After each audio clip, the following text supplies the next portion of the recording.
પાછળ લખ્યું હતું, હોર્ન ના વગાડો, હિન્દુ સાવ જ સૂતો છે. રાજુલામાં બનતી લવ જેહાદની ઘટનાઓ માટે બહાદુર સિંહણ જેવી ગોમતીબેન આહિરનો હિન્દુ સમાજને ઢંઢોળતો વિડીયો. અમરેલીના રાજુલામાં છેલ્લા થોડા દિવસોમાં લવ જેહાદના બનેલા કિસ્સાઓમાં રાજુલાના ગોમતીબેન આહિરની ખુમારી જાગી ઉઠી છે. તેણે હિન્દુ સમાજને ઢંઢોળતો સંદેશો એક વિડીયો દ્વારા આપેલ છે, જે કેરળ સ્ટોરી જેવી ફિલ્મો અને હકીકતમાં બનેલી ઘટનાઓ ઉપરથી હિન્દુઓને બોધ લેવો જરૂરી છે. જય દ્વારકાધીશ, જય સિયારામ. હું રાજુલાથી ગોમતીબેન આહિર આપ સમક્ષ આજે સોશિયલ મીડિયાના માધ્યમથી એ વાત લઈને આવી છું કે જે ખરેખર રાજુલા માટે અને હિન્દુ સમાજ માટે ખૂબ શરમજનક છે કે આ ગયા એક અઠવાડિયાની અંદર આપણા હિન્દુ સમાજની 4 દીકરીઓએ લવે જેહાદ કર્યો છે, મુસ્લિમો સાથે લગ્ન કર્યા છે. તો આપણા માટે આ ખૂબ જ શરમજનક વાત છે. ભાઈઓ અને બહેનો બધા માટે, સર્વસ્વ હિન્દુ સમાજ માટે આ શરમજનક વાત છે કે મુસ્લિમો તમારી 4 દીકરીઓને ભગાડીને લઈ જાય છે. ત્યાં સુધી ભલા માણસ તમે સૂતેલા છો. અને ક્યાં છે આ મા બાપ, ક્યાં છે આ જાગૃત જનતા કે જે આવા કિસ્સાઓ બનવા દે છે? 100% દીકરીઓની પાછળ એમના મા બાપ ફરતા નથી, એ ધ્યાન રાખતા નથી. પણ આપણા ઘરમાં શું બને છે એટલી તો આપણને માહિતી હોવી જ જોઈએ. એટલે દરેક મા બાપ થોડું ધ્યાન દોરો, દરેક નાગરિક જાગૃત થાવ.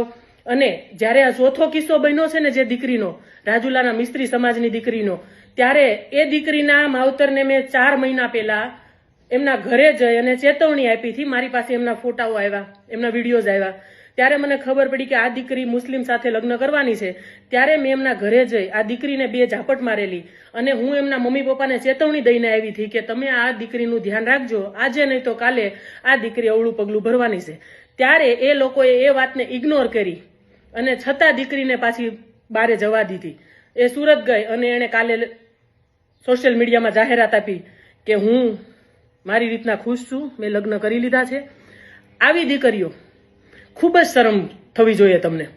અને એ દીકરીને જ્યારે મેં રોકીને ત્યારે એ જે મુસ્લિમનો છોકરો હતો ને એમને પણ મેં કીધું હતું કે હું તને ખુલ્લી ચેલેન્જ આપું છું કે જો તે કાંઈ કર્યું ને એટલે તારું તે વિચાર્યું નહીં હોય ને એવું પરિણામ આવશે.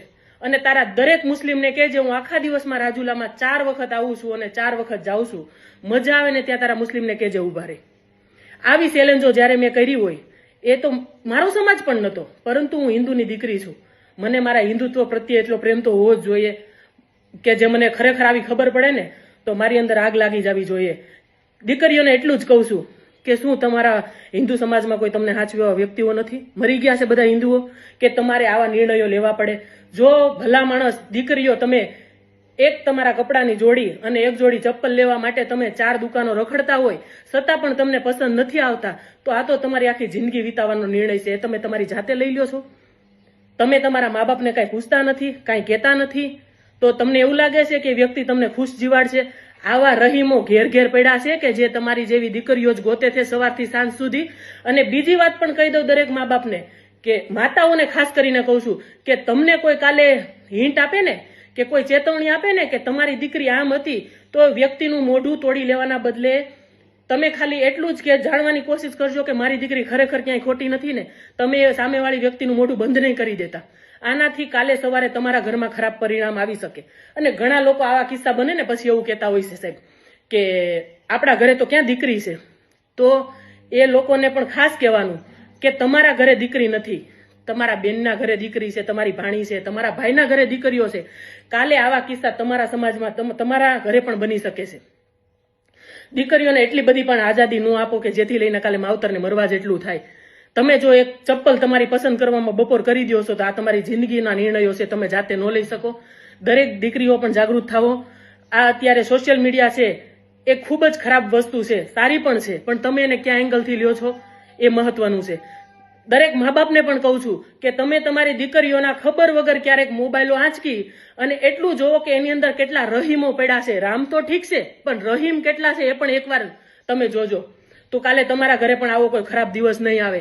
જ્યારે દીકરીઓ આવા વિડીયો મૂકે ને કે હું પેલા સાથે લગ્ન કરી, મુસ્લિમ સાથે લગ્ન કર્યા હોય ને પછી વિડીયો બનાવે કે હું આમની સાથે બહુ ખુશ છું, મારા મમ્મી પપ્પાએ જોઈને આમ કર્યું ને તેમ કર્યું તો એનું પરિણામ સારું નહીં આવે. તો એ દીકરીઓને ખાલી મારે એટલું જ કહેવું છે કે જેણે તમને 25 વર્ષનું કર્યું છે, જેણે તમારી માએ તમને 9 મહિના ઉપાડી છે અને તમે એને આવું કહો છો કે હું એમની સાથે ખુશ છું અને એમને કાંઈ થયું તો એનું પરિણામ સારું નહીં આવે.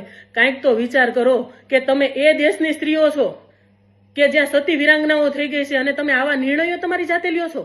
દરેક દીકરીને છૂટશે પોતાનો નિર્ણય લેવાની, પણ આવો નિર્ણય તો લઈ નહીં કે જેથી કરીને તમારા મા બાપને મરા જેટલું થાય.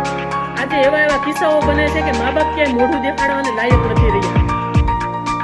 આ તમે જાગૃત દીકરી છો. દરેક દીકરીઓને અને દરેક માતાઓને પણ એટલું કહું છું કે તમે કોઈ પણ દુકાનની અંદર ખરીદી કરવા જ્યારે તમારી દીકરીને લઈને કપડાની જાઓ છો ને, આવા કિસ્સાઓ કેમ બને છે એ પણ તમને આજે કહી દઉં. તમે મુસ્લિમની દુકાન પસંદ કરો છો કપડાં ખરીદી કરવા માટે, તમારી દીકરીને લઈને ભલે તમે એકલી નથી જવા દેતા, તમે સાથે જાઓ છો, પરંતુ એ મુસ્લિમની દુકાનમાં જાઓ છો ત્યારે તમે ભેગા જાઓ છો. જ્યારે દીકરી જ્યારે એકલી જાય છે કપડાં ચેન્જ કરવા જાય છે ત્યારે તમે ભેગા જવાના નથી. એ વ્યક્તિએ શું ખબર તમને કે અંદર કાંઈ લગાવેલું છે, સીસીટીવી છે કે કાંઈ છે.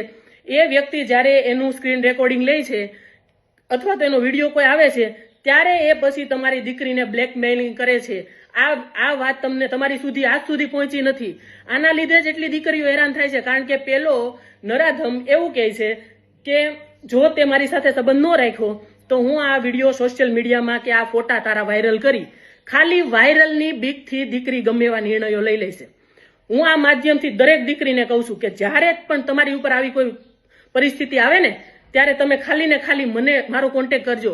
હું પણ જોઈ લઉં છું કે નરાધમો કેવી રીતના તમારા વિડીયો વાયરલ કરે છે કે ફોટા વાયરલ કરે છે. પણ દીકરીઓને ખરેખર સજાગ થવાની જરૂર છે.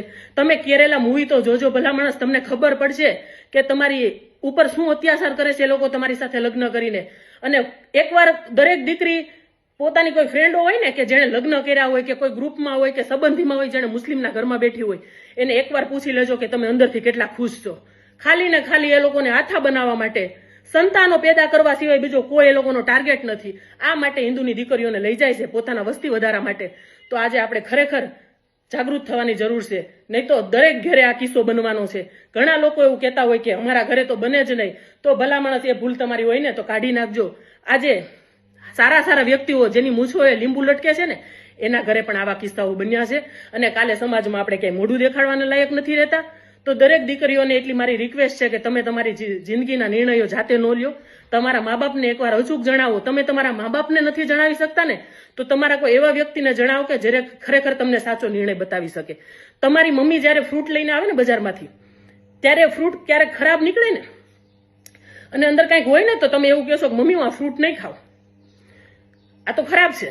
તો તમે એ ઘરમાં જવા કેમ તૈયાર થાવ છો કે જ્યાં 3 ટાઈમ કુકડા અને માછલા કપાય છે? એ ઘરમાં જવા માટે તમે કઈ રીતના તૈયાર થાવ છો? તો દરેક દીકરીઓ તમે આવા કોઈ પગલાં ન ભરો કે જેનાથી તમારા સમાજને હેઠું જોયા જેવું થાય. અને મા બાપને કહું છું કે જો દીકરીઓ આવા કોઈ પગલાં ભરે ને તો ભલા માણસ એકવાર કાપી નાખજો એને, જીવતી ન રહેવા દેતા. કેમ કે એક વખત એ દીકરીની ઉપર આવું બનશે ને કોઈ દીકરી ઉપર, તો બીજી વખત કોઈ દીકરી કાંઈ પણ કરતા પહેલા 7 વખત વિચાર કરશે કે પેલીની સાથે જે થયું છે ને એ મારી સાથે પણ બની શકે.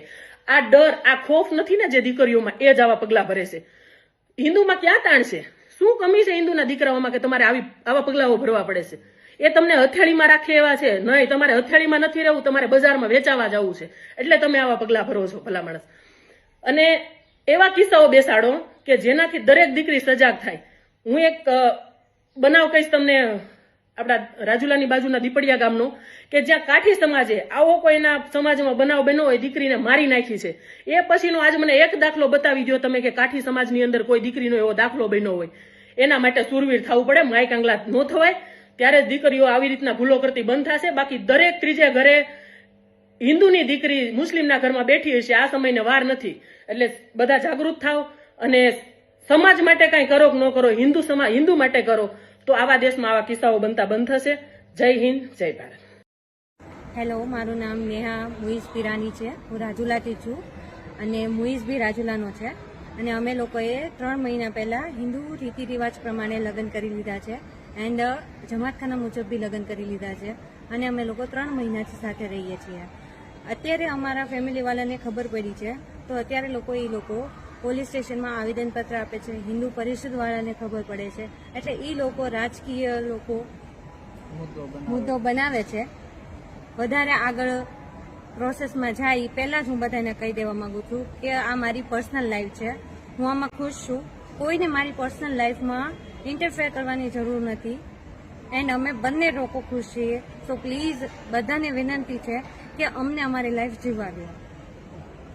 બધાને એવી નમ્ર વિનંતી કે પ્લીઝ આમાં કોઈને કોઈ રીતે કાંઈ વચ્ચે પડવું નહીં, કેમ કે અમે અમારી રાજી ખુશીથી જે કાંઈ કર્યું છે અમારી રાજી ખુશીથી કર્યું છે. નેહા ઉપર કોઈનું કાંઈ દબાણ નથી કે કોઈના કાંઈ પ્રેશરમાં આવીને કે એવું કશું કાંઈ નથી. અત્યારે અમે જવો મોલમાં આવ્યા હતા ફરવા અને અમને એવી બધી વાત મળી કે તમારી માટે આવી રીતના આવેદનપત્રો દીધા છે અને કેસ કબાડા કરવામાં આવે છે.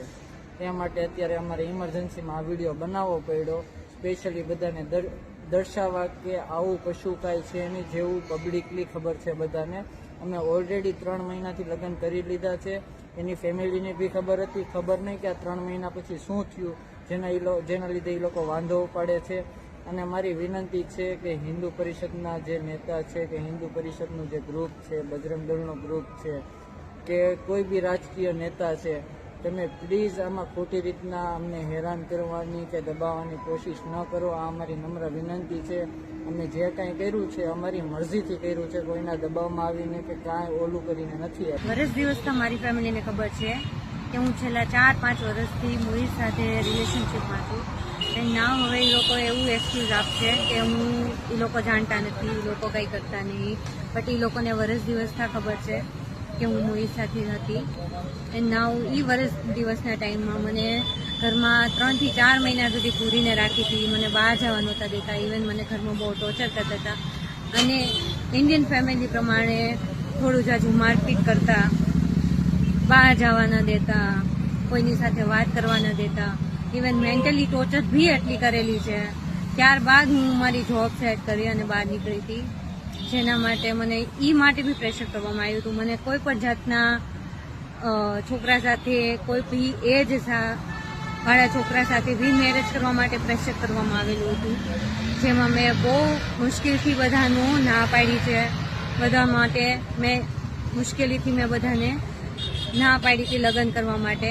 કેટલા બધા છોકરા જે હતા મોટી એજના હતા, જે તે છોકરા જે તે માગવા આવે એ પ્રમાણે મને મેરેજ કરી દેવા માટે બી મારે ફેમિલી ખુશ હતા, ઇવન કે આની સાથે ના કરવા માટે. સો પ્લીઝ મને એ પણ જાતનું કોઈ બી જાતનું મને પ્રેશર કરવામાં ના આવે કે હું આમને મૂકી દઉં યા પાછી આવી જાઉં. મારે બિલકુલ બી નથી આવું ફેમિલી સાથે. હું અહીં ખુશ છું એન્ડ હેપી છું, અમે 2 જણા. તો પ્લીઝ અમને હેરાન ન કરો. હું મારી મરજીથી આવી છું, મને કોઈ પણ જાતનું પ્રેશર કરવામાં નથી આવ્યું. અને જો એની ફેમિલી યા મુઈઝને ઉપર કાંઈ બી થયું, મારી ઉપર કાંઈ બી થયું, તો એની જવાબદારી મારી ફેમિલીની રહેશે. કોઈ પણ જાતની મુશ્કેલી આવી, કોઈ પણ જાતની ધમકી દેવામાં આવે છે, તો એ પણ જાતની કોઈ પણ જાતની અમારી ઉપર મુશ્કેલી આવી તો એ બધાની જવાબદારી મારી ફેમિલીની રહેશે. એમાં જેટલા બી સાથીદાર છે, હિન્દુ પરિષદવાળા છે, બજરંગ દળવાળા છે, અથવા અન્ય જે બધા પોલિટિક્સવાળા છે, એ બધાનો સાથ સહકાર મારી ફેમિલીને મળે છે. અને એ બધાની જવાબદારી, અમારી જવાબદારી બધી એ મારી ફેમિલી ઉપર રહેશે. જો અમારી ઉપર કાંઈ બી